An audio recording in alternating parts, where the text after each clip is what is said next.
Edusoft Robotics. Comprehensive STEM and robotics solution.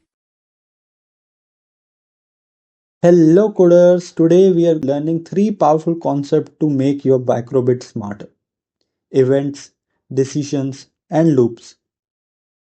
First, let's talk about variables. A variable is like a box where the microbit store information to remember later, like a number or word.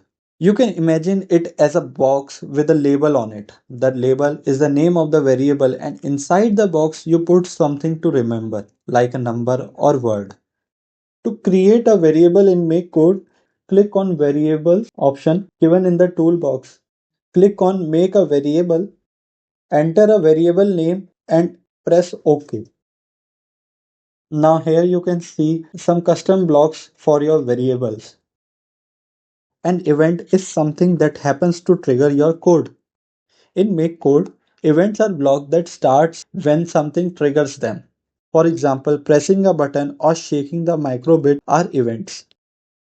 A decision means if something happens, then do this. It allows the microbit to choose what to do. It uses logics like if it is raining, take an umbrella, otherwise wear a cap. In MakeCode, decisions are blocks that helps your microbit choose what to do based on the condition. Finally, we have loops.